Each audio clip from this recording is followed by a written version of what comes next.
Often, when we play songs, we just kind of bash through them from beginning to end. Or we copy whatever happened on the album. And that's not a good way to develop as a musician. By considering texture, volume, pitch, and rhythm, we can transform the same song into a variety of different experiences.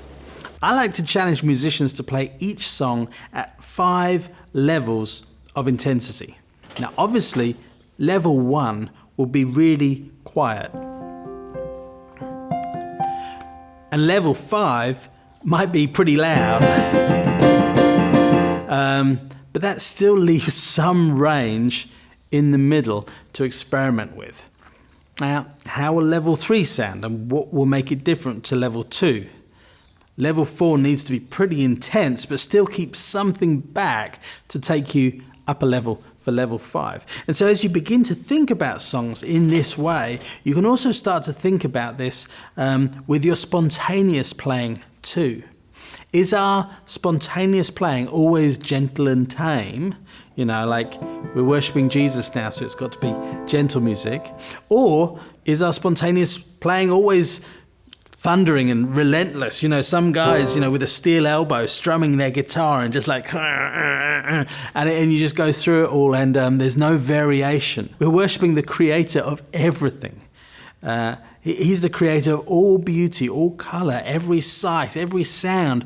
Why does all our worship sound the same? It doesn't need to sound the same. And so what we want to do in terms of these 5 levels of intensity, for example, if you had a slow song in C, so we'll take the key of C, and maybe it's just a C and an F and a G and an F. So first of all, the first level of intensity might be you don't play at all. Maybe there's another instrument holding the rhythm and you don't play anything. Or maybe you just add a few notes. And as the chords are changing, you're not doing much in terms of the changes. You could start to build up the intensity, not by adding more volume, but by adding more notes. Maybe you double up the amount of notes you're playing. Maybe you could add intensity by adding more to the chord. It could be you could start to add some volume as well. And then as you're building through the layers of intensity, you'll find that will, you know, build and build and build. One of the ways we can sometimes build intensity is actually by playing with inversions. So instead of going back to the C every time here, if we put an inversion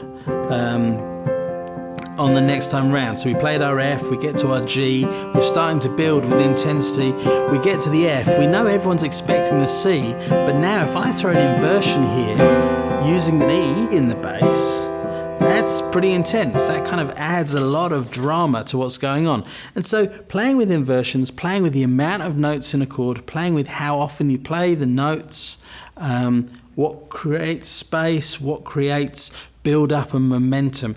These are all the kind of things we need to look at. But remember, God is a creator. He's a creative God. We're worshipping him as a creator of all things.